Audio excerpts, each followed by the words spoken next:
How's it going, everyone? I want to give you guys a heads up on the PlayStation Store's holiday sale. Some of you guys are aware of this. I think I saw a couple of people actually comment in a previous video telling me that I need to mention this in a video, and I was planning on mentioning it, but today's like the final day to do it. So, some of you guys probably saw the holiday sale end date. The sale does end January 17th, but as you guys might also know, Sony, how they do this sale, they cycled in new deals, and a lot of the old deals are cycling out, so it's your last chance to get them. Today is the final day, in fact, so I'll talk about that briefly.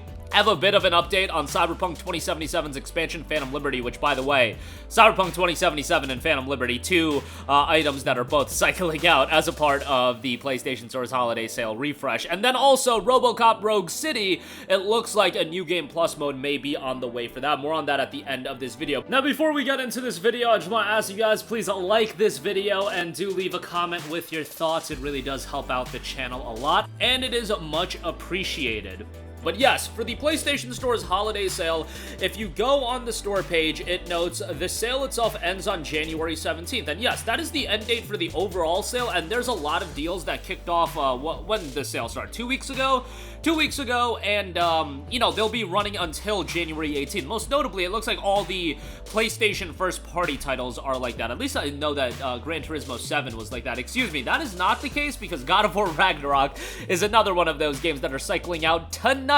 January the 6th at 2:59 a.m. Eastern Time, so that's January the 5th, 11:59 p.m. Eastern Time. So essentially, today is your final full day to pick up any of the games. Some of them that I've pulled out that are ending on January the 6th include God of War Ragnarok now that I see that this is also ending on the 6th. Cyberpunk 2077 along with the expansion Phantom Liberty, not a bad time to pick that up, although now that we do have a complete edition for Cyberpunk 2077, that is going to continue to go on sale, and you'll see deeper and deeper discounts for that, so it might also be advantageous to wait. Look, it's always advantageous to wait for a deeper discount, but some of you guys want to play the game. Cyberpunk's pretty great now, so yeah, $30 for that, and $25.49 for Phantom Liberty, only a 15% discount on that, given that Phantom Liberty just came out. Lies of P is 20% off, it's $48, kind of pricey, but yeah, it's $48 if you do want to pick that up. Grand Theft Auto 5 is 50% off for $19.99. Obviously, just got added to PlayStation Plus Extra as well. But yeah, if you want to pick up GTA 5, the PS4 version also available, I think, for $14.99. Resident Evil 4 is $29.99. Yeah, that is obviously an insane deal. Resident Evil 4 absolutely in my mix for Game of the Year. I thought of it as that highly. Maybe the only reason why you wouldn't give it Game of the Year or have it in your contention is the fact that it is a remake at the end of the day. It's not a new game, but you're taking one of the greatest games of all time from back in 2004 or 5 it was, and you're remaking it for a 2023 audience, and as I always say, you do that, you once again get one of the greatest games of all time, and that's what Resident Evil 4 is. Street Fighter 6, another Capcom title, 34% off for $39.59. I thought Street Fighter 6 was awesome, and I feel like it deserved more praise and more nominees for Game of the Year. It was certainly in the mix for Best Fighting Game of the Year, and most people thought it was the Best Fighting Game of the Year. But really, I thought the game was so good that it should have been in the mix for, like, legit Game of the Year. But, you know, fighting games usually aren't in the mix for that. Red Dead Redemption 2, you guys know, Arthur Morgan the GOAT. They gotta upgrade the game, and that's essentially the key points that I always talk about with RDR2. But yeah, RDR2 is great. It's $19.79. I would strongly recommend it. They do have the bundle with both RDR 1 and 2 for $60, which is kind of crazy. Like, let's be real, that price point is kind of insane, but RDR 2 is fantastic, and I would strongly recommend it. Hogwarts Legacy is $34.99. You know, pretty decent deal there. Talked quite highly about Hogwarts Legacy, like one tier below my Game of the Years, but certainly a good game there as well. Alan Wake 2, $48, 20% off. It seems like this was in the mix for a lot of people's Game of the Year.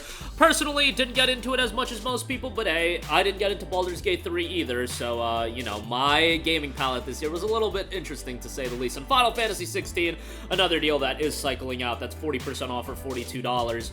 Obviously, Final Fantasy 16 must play. It's a game that got one of my boys that vehemently dislikes JRPGs, and he just picked it up based on all the advertising and whatnot, and he loved this game. I really feel like this is a game that even if you're like just watching somebody play it, it's like an enjoyable game to watch from a story standpoint. Like, you sit down, somebody that's not super into video games, and they watch you play through the first, let's say, 3 hours of Final Fantasy 16, 2 to 3 hours, they're gonna be like, holy hell, this is a game story that they want to see played out, you know.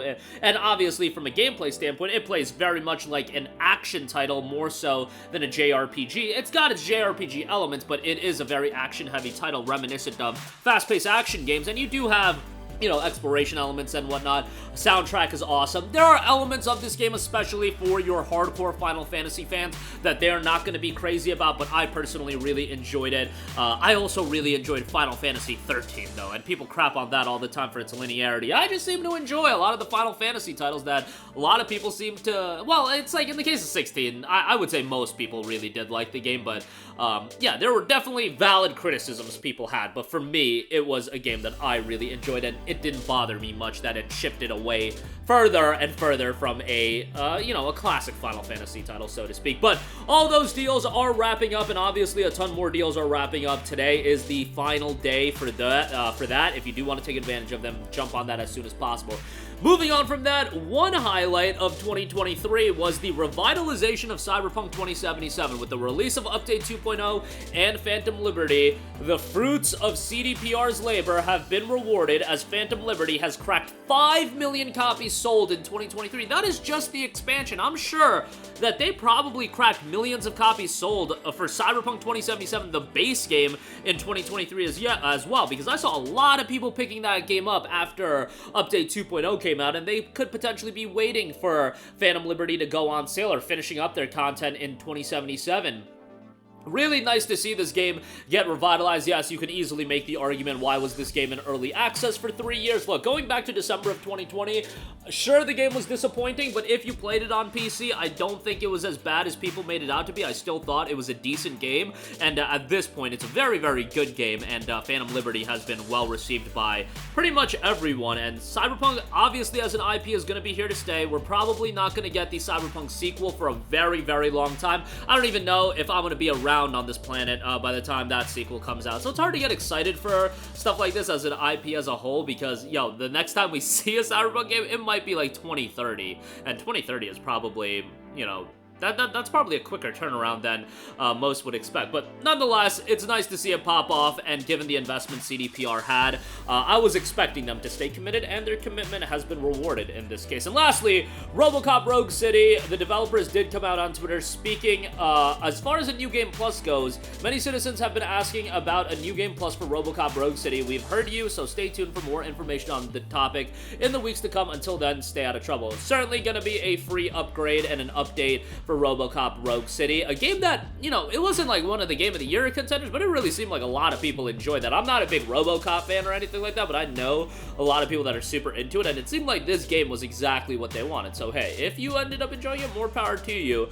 I also know a lot of people are waiting for a deeper discount on that one, but that is gonna do it for me. Again, the PlayStation Store holiday sale is, a lot of games are cycling out. A bunch of deals came in, bunch of deals are coming out. I wish Sony would do a better job of letting people know, especially because the biggest promotional image has the end date of January 17th. Most people are just realistically gonna think, oh, these deals I have until January 17th to pick them up. That is not the case, but, you know, most of you guys are well aware, but I figured I would give a mention to that. Cyberpunk 2077 Phantom Liberty has cracked 5 million copies sold, just a staggering number for that game, especially just an expansion. And RoboCop Rogue City, it looks like New Game Plus mode is on the way. That's going to do it for me. Sound off with all of your thoughts in the comment section down below. Thank you for watching, and goodbye. Hey guys, we hope you enjoyed the video, and if you did, make sure to hit the subscribe button, and if you're already subscribed, do us a favor and hit the bell icon. This way you'll be notified whenever we post a new video. That's the best way to keep up with all of our uploads, and we usually try to upload 2 videos a day. And with the bell icon hit, you'll be notified whenever we do upload a video. As always, thanks for watching.